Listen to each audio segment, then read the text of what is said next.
Hello hi welcome to cook class kitchen. இன்றைக்கி நம்ம கிச்சனில் ஒரு சூப்பரான ரெசிபி தான் பார்க்க போகிறோம். வாழைத்தண்டு சாம்பார். வாழைத்தண்டில் கூட்டு பொரியல் அது எல்லாமே வந்துட்டு எல்லோரும் செய்வாங்க. அதே மாதிரி துவையல் கூட செய்கிறாங்க. ஆனால் சாம்பார் வந்து செஞ்சு பாருங்கள், ரொம்ப ரொம்ப டேஸ்ட்டாக இருக்கும். கூட்டை விட சாம்பார் வந்து ரொம்ப டேஸ்ட்டாக இருக்கும். ஒன்றும் பெரிய விஷயம்லாம் கிடையாது. ஆனால் நம்ம வழக்கமாக வைக்கிற சாம்பார் தான். அதை வந்து இந்த மெத்தடில் செய்யும் பொழுது இந்த சாம்பாரும் டேஸ்ட்டாக இருக்கும். அதே மாதிரி இது வேண்டான்னு சொல்லிட்டு வாழைத்தண்டு வேணான்னு சொல்லி அவாய்ட் பண்ணுறவங்க வந்து இதை வந்து விரும்பி சாப்பிடுவாங்க. ஏன்னா சாம்பார் வந்து அந்தளவுக்கு டேஸ்ட்டாக இருக்கும். வாங்க எப்படி செய்கிறதுன்னு பார்க்கலாம். நான் வந்து சின்ன கப்பால் 1 கப் அளவு துவரம்பருப்பு எடுத்து தண்ணியில் ஒரு 10 நிமிஷம் ஊற வச்சுருக்கேன். அடுத்து வாழைத்தண்டு எடுத்து வச்சுருக்கேன். ஜாம்நகரில் வாழைத்தண்டுலாம் கிடைக்காது.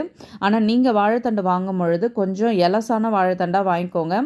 எனக்கு வந்து வாழைத்தண்டை கிடச்சா போதும் அப்படின்றதுனால நான் வாங்கிட்டு வந்துட்டேன். ஃபஸ்ட்டு குக்கரில் நம்ம வந்துட்டு துவரம்பருப்பை வேக வச்சு எடுத்துக்கலாம். இப்போது நான் வந்துட்டு வாஷ் பண்ணிவிட்டு தேவையான அளவு தண்ணி சேர்த்து குக்கரில் ஒரு 3லேருந்து 4 விசில் விட்டு நல்லா வேக வச்சுக்கலாம். திருப்பி வாழைத்தண்டு சேர்த்தும் நம்ம வந்து வேக வைக்க தான் போகிறோம். அதனால் வந்துட்டு ஒரு 3 விசில் 4 விசில் போதும். ஃபஸ்ட்டு நம்ம வந்து துவரம்பருப்பை வேக வச்சு எடுத்துக்கலாம். இப்போது துவரம்பருப்பு விசில் வந்துடுச்சு. அடுத்து வந்து நம்ம வந்து காயை வந்து கட் பண்ணி எடுத்துக்கலாம். காய் வந்து தண்ணியிலையும் போட்டுக்கலாம். இந்த மாதிரி மோரில் போடும்பொழுது அது வந்து கருக்காது. அதனால தான் நான் வந்து மோர் கலக்கி எடுத்து வச்சுருக்கேன். இப்போது இதில் வந்துட்டு நம்ம கட் பண்ண வாழைத்தண்டை இதில் சேர்த்துக்கலாம். வாழைத்தண்டில் நடுவில் நார் வரும். அந்த நாரை வந்து நம்ம எடுத்துடணும். வாழைத்தண்டு எலசாக இருந்ததுன்னா தோல் சீவணும்னு அவசியம் கிடையாது. இது கொஞ்சம் முத்தலாக இருக்கிறதுனால நான் வந்து தோல் சீவி எடுத்துட்டேன். இந்த மாதிரி ரவுண்டாக கட் பண்ணிவிட்டு இந்த சென்டரில் நார் வரும். அந்த நாரை வந்து நம்ம கையாலே சுற்றி எடுத்தோம்னா வந்துடும். இப்போ இந்த மாதிரி நாரெல்லாம் எடுத்துட்டு நான் வந்து இதை 4ஆக கட் பண்ணி இதில் சேர்த்துக்கிறேன். இப்போது எல்லா வாழைத்தண்டையும் நான் கட் பண்ணி எடுத்துட்டேன். இப்போது நம்ம வந்து மோரில் சேர்த்துக்கலாம். ஏன்னா வந்து நம்ம ஸ்டீம் ரிலீஸ் ஆகிறதுக்குள்ளே இது வந்து கருத்துடும். அதுக்காக தான். இப்போ நான் வந்துட்டு தக்காளி, வெங்காயம், பச்சை மிளகாய் இது வந்து கட் பண்ணி எடுத்து வச்சுருக்கேன். இப்போ பாருங்கள், ஸ்டீம் ரிலீஸ் ஆகிடுச்சு. துவரம்பருப்பும் நல்லா வெந்துடுச்சு. இப்போது நம்ம கட் பண்ணி எடுத்து வச்சுருக்க இந்த தக்காளி வெங்காயம்லாம் இதில் சேர்த்துட்டு நம்ம வந்து வாழைத்தண்டு இதில் சேர்த்துக்கலாம். மோரில் தான் வாழைத்தண்டு போட்டு வச்சுருந்தோம் இல்லையா, அதனால் வந்து நம்ம நல்லா அலசிட்டு சேர்த்துக்கணும். இப்போது இதுக்கு தேவையான அளவு உப்பு சேர்த்துக்கலாம். உப்பு சேர்த்துட்டு நம்ம வந்து கொஞ்சமாக மஞ்சத்தூளும் சேர்த்துட்டு அடுத்து பெருங்காயத்தூள் உங்களுக்கு எவ்வளோ தேவையோ அதுக்கு தகுந்த அளவு சேர்த்துட்டு கொஞ்சம் தண்ணி வேணும்னா தண்ணி ஆட் பண்ணிவிட்டு நம்ம வந்துட்டு குக்கரில் ஒரு 2 விசில் வைக்கலாம். ஜாஸ்தி வைக்கணும்னு அவசியம் கிடையாது. காயை பொறுத்து 2 விசில் வைக்கிறதா 3 விசில் வைக்கிறதான்றதை பார்த்துக்கலாம். இப்போ சின்ன நெல்லிக்காய் சைஸ் அளவு புளியை எடுத்து ஊற வச்சுருக்கேன்.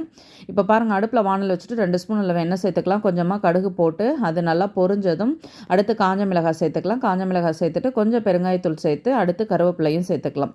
இப்போது நம்ம கரைச்சி வச்சுருக்க புளி தண்ணியை இதில் சேர்த்துக்கலாம்.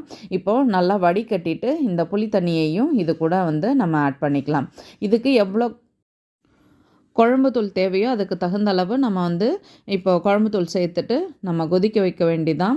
இந்த புளியோட பச்சை வாசனை, நம்ம சேர்க்குற மிளகாத்தூளோட பச்சை வாசனை இதெல்லாம் போகணும். ஒரு பக்கம் நம்ம வந்து பருப்பு வாழைத்தண்டு குக்கரில் வேக வச்சுட்டோம். அடுத்து இன்னொரு பக்கம் நம்ம வந்துட்டு இந்த புளி தண்ணியை வந்து கொதிக்க வச்சுட்டோம். இப்போ பாருங்கள், இதிலேருந்து இந்த அளவுக்கு நல்லா வத்திடுச்சு. அதுக்கப்புறம் நம்ம வந்துட்டு இதுக்கு ஒரு தேங்காய் ரவை தான் ஊற்ற போகிறோம். கொஞ்சமாக தேங்காய், ஒரு 1/4 ஸ்பூன் அளவு சீரகம், இதை வந்து நல்லா நைஸ் அரைச்சி எடுத்துகிட்டு வந்துடலாம். இப்போது ஸ்டீம் வந்து நல்லா ரிலீஸ் ஆகிடுச்சு. நம்ம வந்துட்டு வேக வச்சுருக்க இந்த பருப்பு வாழைத்தண்டு இதெல்லாம் எடுத்து இதில் சேர்த்துடலாம். இப்போ பாருங்கள், இந்த தண்ணியும் நல்லா வத்திடுச்சு, பச்சை வாசனைலாம் போயிடுச்சு. அதுக்கப்புறம் வந்து ஸ்டீமும் ரிலீஸ் ஆகிடுச்சு.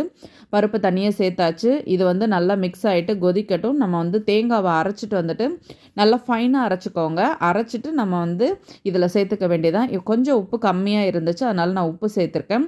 இப்போது இந்த தேங்காய் கலவையை இதில் சேர்த்துட்டு இதை வந்து கொஞ்சம் நல்லா கொதிக்க வச்சு லாஸ்ட்டாக மல்லித்தழை போட்டு இறக்குனோம்னா சூப்பரான நம்மளோட வாழைத்தண்டு சாம்பார் ரெடி ஆகிடும். நீங்கள் வழக்கமாக செய்கிற சாம்பாரை விட இந்த சாம்பாரை ஒரு டைம் செஞ்சு பார்த்தீங்கன்னா அடிக்கடி உங்கள் வீட்டில் இந்த சாம்பார் தான் செய்வீங்க. அந்தளவுக்கு ரொம்ப ரொம்ப டேஸ்ட்டாக இருக்கும். இப்போ மல்லித்தழையும் சேர்த்தாச்சு. நம்ம வந்து பவுலில் மாற்றிட்டு பார்க்கலாம்.